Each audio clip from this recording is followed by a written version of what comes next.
Assalamualaikum warahmatullahi wabarakatuh. Yang saya hormati dosen pengampu Bapak Dr. Didin Hikmah Perkasa, SEMM.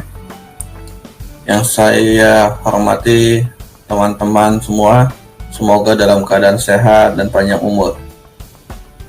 Izinkan saya untuk menyampaikan presentasi dengan tema kompensasi dan benefit manajemen sumber daya manusia.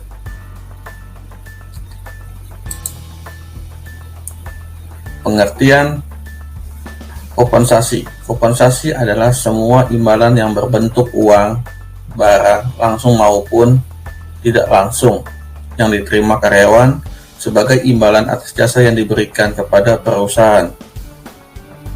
Yang kedua, kompensasi karyawan adalah merujuk kepada semua bentuk bayaran atau hadiah bagi karyawan dan berasal dari pekerjaan mereka.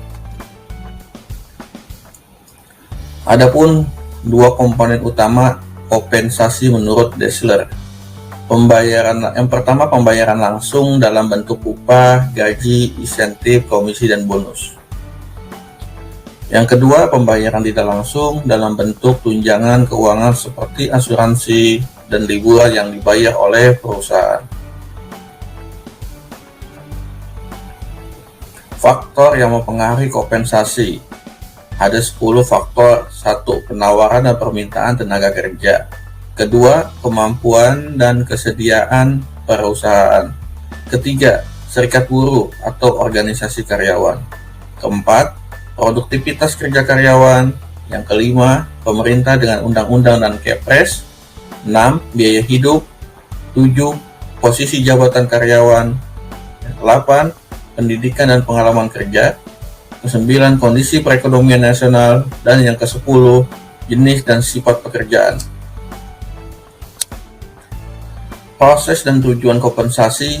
Proses kompensasi adalah suatu jaringan berbagai proses yang kompleks dengan maksud untuk memberikan balas jasa terhadap karyawan bagi pelaksana pekerjaan dan untuk memotivasi pekerjaan agar mencapai tingkat prestasi kerja yang diinginkan. Tujuan pemberian kompensasi atau balas jasa antara lain adalah sebagai ikatan kerjasama, kepuasan kerja, pengadaan efektif, motivasi, stabilitas karyawan, disiplin, serta pengaruh serikat buruh dan pemerintah. Hubungan kompensasi dengan kepuasan kerja. Menurut Hasibuan 2007 menjelaskan bahwa kebutuhan yang dipuaskan dengan bekerja antara lain sebagai berikut: kebutuhan fisik dan keamanan, menyangkut kepuasan kebutuhan fisik atau biologis seperti makan, minum, tempat tinggal, dan semacamnya, di samping kebutuhan akan rasa aman dalam menikmatinya. Kebutuhan sosial karena manusia tergantung satu sama lain, maka terdapat berbagai kebutuhan yang hanya bisa dipuaskan apabila masing-masing individu ditolong atau diakui oleh orang lain. Kebutuhan egoistik berhubungan dengan keinginan orang untuk bebas, untuk mengerjakan sesuatu sendiri, dan untuk puas karena berhasil menyelesaikannya.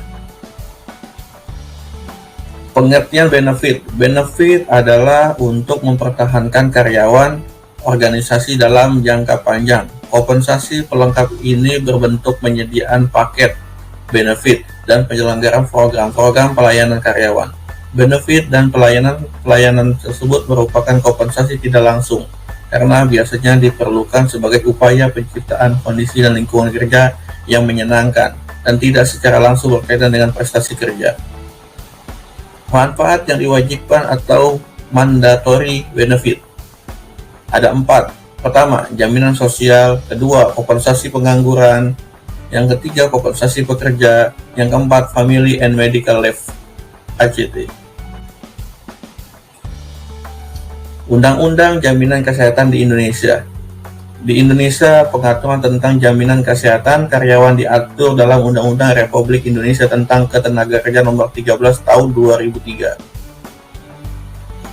Faktor-faktor dalam fleksibilitas tempat kerja. Pertama, flex time. Yang kedua, compressed work week. Yang ketiga, job sharing.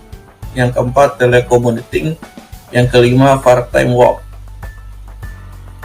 Demikian presentasi yang dapat kami sampaikan, kurang lebihnya mohon maaf. Sekian, terima kasih.